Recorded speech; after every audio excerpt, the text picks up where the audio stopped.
Hi, still in the world of culture. I ran into Michelle Yasantwa. Ever heard the name? She's an author, and Michelle and Keith Waithe, they had a collaboration. They got together. Michelle is an author. She's been writing these books on various cultural stuff. So I had a chat with her and asked her to tell me what she was doing and how she got about doing this collaboration with, Keith Waithe. And Keith Waithe also is a Guyanese flautist. And this is what they came down and tell me about it after I heard the whole scenario. Oh, hi there.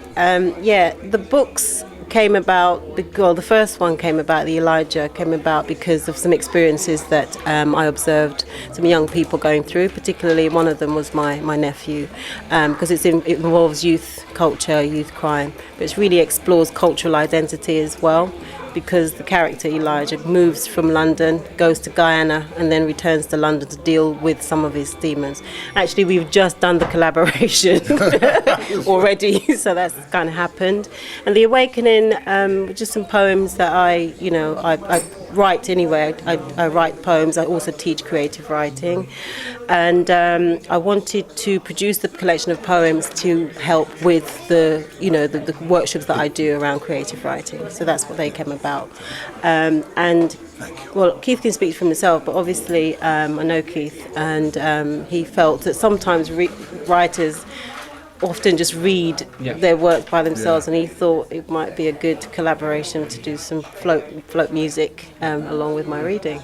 No, a bit about you. You're Guyanese, of course. You're born in Guyana? I was born in Guyana, yes. I was born in Guyana, and I came here when I was 10.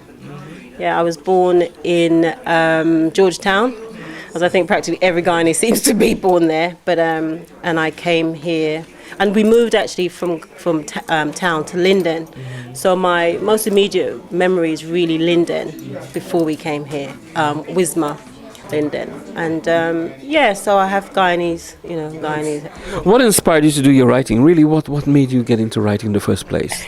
I think I've been writing all of my life.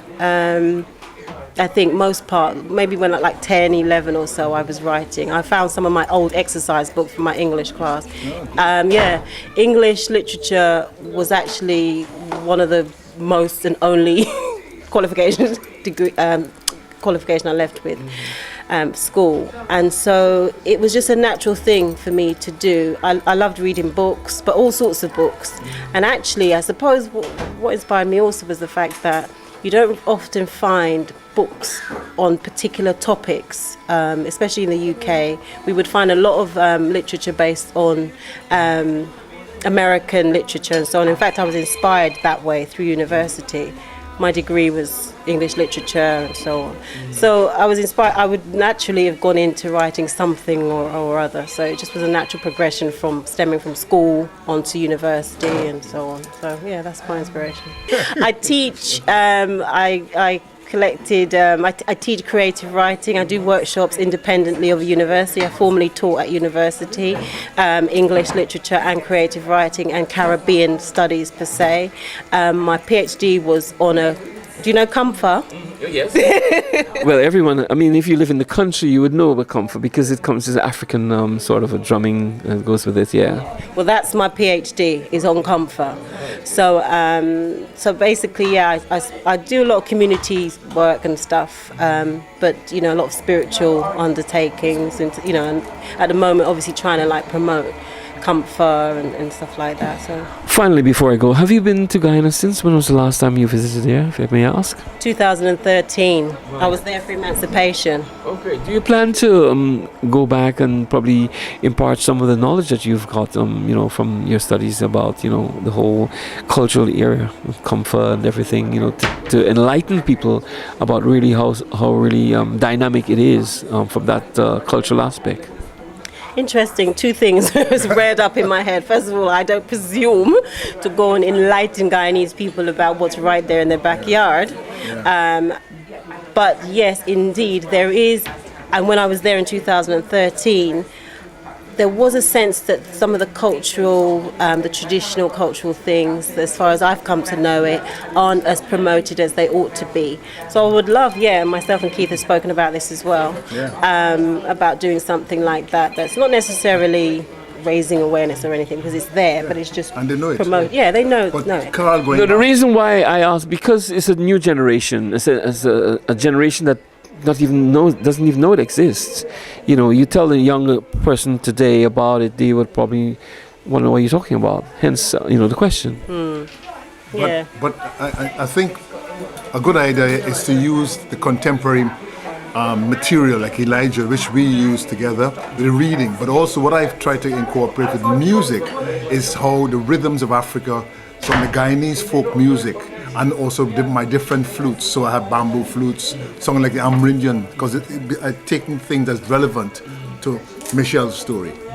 Yeah? So that's what it's all. Okay, as I've got Keith here, we're looking again, this time your music, cultural music. And I noticed, Keith, over the years you've incorporated your music with the indigenous peoples of Guyana. You did last year the Rupununi Festival. Yep. So how did that go down, and how did the indigenous people, respond to that? Well, I think I've learned a lot from them, because one of the things about Guyana is that people are doing things, but we're not aware of it.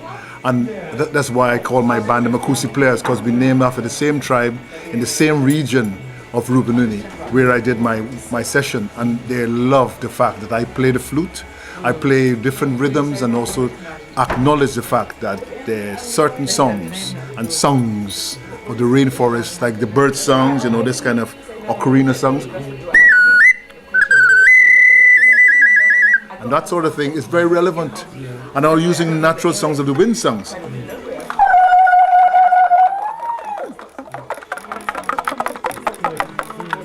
Thank you. Yes. Yeah, and with that, I say thank you, Keith and Michelle, and I hope the collaboration continues. And this an enlightenment. A lot of people look into it and get deeper into it. And it's been a pleasure having you both. Thank you. Thank you. Thank you very Thanks, much, Carl. Okay.